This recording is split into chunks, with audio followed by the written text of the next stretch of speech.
Hello and welcome back to the Karma Stories podcast. I'm Rob and I hope you are having a wonderful day today. Today I have 3 stories for you from the Tales from Tech Support subreddit. The Karma Stories podcast is published to all major podcasting platforms, and you can also read along on YouTube under our @Karma Stories podcast handle. If you have a story you'd like to submit to the podcast, you can do so by email at karmastoriespod@gmail.com. Before we start, I want to say thank you to everybody who jumped over to my new channel, Rob's Real Stories. We hit 500 subscribers on that channel yesterday, which is awesome for the first 4 days of that channel. If you enjoy history, interesting, and eccentric people, give that channel a try. I'll link it in the description down below. Alright, on to today's stories. Let's get our nerd on. This story comes to us from Joe Don Fan, in which a Marine lieutenant shuts a Navy commander the F up. I work in big law and have for several firms. My story happened late in the last century at a former employer. This firm would frequently set up war rooms. During discovery, hardware IT, that is, me and my supervisor, would set up rows of computers. Over 60 was our largest, for contract attorneys to review gazillions of scanned documents. If say 25 to 40 seemed about the usual number. Back in the 90s, we used lots of 8 or 16 port Netgear switches connected to the wall and then to the computers. OP put a quick update here that says, update, they were Netgear hubs, not switches. It had been so long I forgot what the freaking things were called. But OP left them as switches in the text, so we're gonna keep it that way. One day, we got a call from a partner and he was pissed.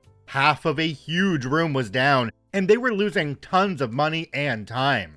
Did I tell you my supervisor was a Marine lieutenant and had served in Vietnam and had confirmed kills, and the only person in the firm who wasn't terrified of him was me? It's important to the story. So the LT and I head down and start troubleshooting. First thing we noticed is a lot of the switches were on the floor, not on the tables where we had put them. Second is, 1 or 2 of them were powered off, right next to vacuum cleaner tracks. Clearly, the vacuums from the cleaning crew hit the power buttons and the fix was easy peasy. Me and the LT got them on the tables and he left to talk to the partner. Thing is, half of the room was still down. It wasn't obvious until they tried to log back on. So I'm by myself, practically pooping in my pants while these contractors are smirking because they have law degrees and the pro tech support guys still can't fix their issue. I'm tracing cables by hand when the lieutenant and partner return.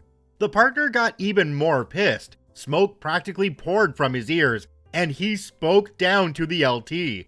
I thought you said this was fixed. Did I mention the partner had graduated from Annapolis, left the Navy with the rank of commander, was half as old as the LT, and thought his poop didn't stink? It's important to the story. The LT got on another table to trace cables. We had some Netgear switches daisy chained together with the cable from the wall feeding the number 1 on a switch and the last port on that switch feeding number 1 on the next switch in the chain. That was the original setup when we set up the room. It was the LT who found it. A cable from the wall into number 1 and number 8 on that switch back into the wall. It would have been hilarious if everyone who was not me knew what was about to happen. The LT called me over, pointed out the issue, and told me to call the network admins after I fixed the cabling. He turned around slowly and did something that never happens in neither the military nor a big law firm. The Marine LT support guy pointed and growled at the Navy commander partner. "Come with me," was all he said. The commander partner followed him into the hallway like a puppy. I saw the looks on the faces of the contract attorneys, and some were amused, some were confused. Most of them thought they were better than me because they had law degrees, and only 2 or 3 seemed to realize some poop was about to hit the fan. I called the admins to get the switch reset. The LT and partner returned, and they were both pissed. The LT spoke first. "Mr. Partner told me that if there were any issues with your equipment, you were to call one of the supervising associates," while pointing to a whiteboard with names and extensions listed. It's obvious that not only was some equipment moved when problems developed after the vacuum cleaners hit the power buttons, that you did not call the supervising associate and tried to fix it yourselves. I'm only going to ask once. Who tried to fix this issue? Dead silence, if only because I managed to stifle my laughter. I will say, the looks on a lot of faces told me they were beginning to figure things out. The partner spoke up. Last chance, who effed up the cabling? Nothing, not even crickets or stifled laughter from me. After a few moments, the partner picked up a phone and dialed an extension. Associate, call the temp agency and get 40 new attorneys in here. These guys are all fired. To their credit, the 3 guys who effed things up then spoke up, saving the temp jobs of everyone else. But for not speaking up, all of the other attorneys had their music privileges taken away, no headsets, and they weren't given lunch on Fridays like the contract attorneys on other jobs were. Jumping down to the comment section on this one, we have one from a user called DSeanATX. It says, when I was a big law associate and we had war rooms like that, a permanent non-contract associate was always assigned to sit in the front of the room, like a proctor overseeing a test. We did it in 4-hour blocks so we could then spend the next 12 hours getting our actual work done. It was a miserable experience for everyone involved. OP responded to this one and said, thank you for knocking over 25 years of dust off of this part of the story. That was also true at this firm. I can't explain nor remember where the associate on watch was when this was going on. I can say they were almost certainly one of the associates whose name and extension were on the whiteboard. Honestly, I just don't remember. If they were AWOL, I'm sure they got a good chewing out from the partner. Behind closed doors, of course. So, what have we learned during this one? Well, I think that it's you never underestimate a Marine with a confirmed kill or a vacuum cleaner capable of taking down an entire war room.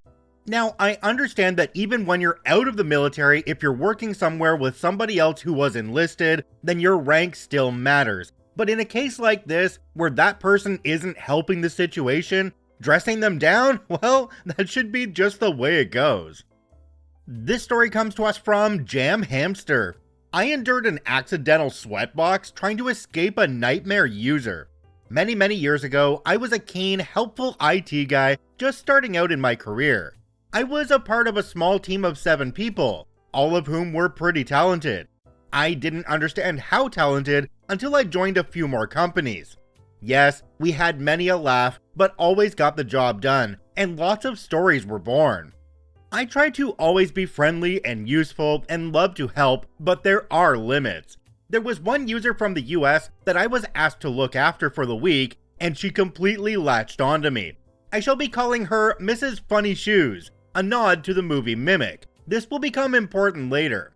Every hour there would be a new problem, and she would hunt me down, bellowing my name as she did so. I'd hear the very distinctive click-clack of her steps as she crossed the floor to the IT department. I'd take a breath and then await her arrival like Bill Murray and the bus. Help, then get on with my day. This particular day was blisteringly hot and humid, and we didn't have an aircon in the office. We had just manhandled a newly delivered decent-sized printer up the long sweeping stairs of the company into the IT department and unpacked it. I was known as Spindle Boy because I'm weirdly bendy and could fit behind the racking to cable manage, or pretty much fit anywhere. One guy eyed up the box with a thoughtful expression on his face and said, "Hey Spind, you reckon you could fit in there? Yeah, I'll give it a go." I sat in the box cross-legged and proceeded to fold myself in like a meat-based transformer to the point where the top could be folded in place. There was a shout of huzzah from the team.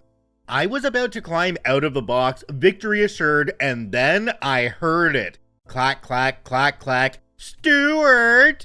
She burst through the department doors. Clack, clack, clack, clack. "Stuart! Stuart! Help me, Stuart!" A perfect memory sample of that sound still lives rent-free in my head. There she stood, 3 feet from me, in the middle of the floor, asking my whereabouts while I was basically cowering in a box. In a box that was getting hotter and hotter. At the 3-minute mark, I had to resort to sucking precious, life-giving air through the handle hole of the box.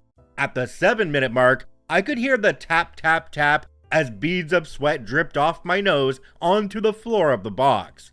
The rest of the team did their best, but she would not leave.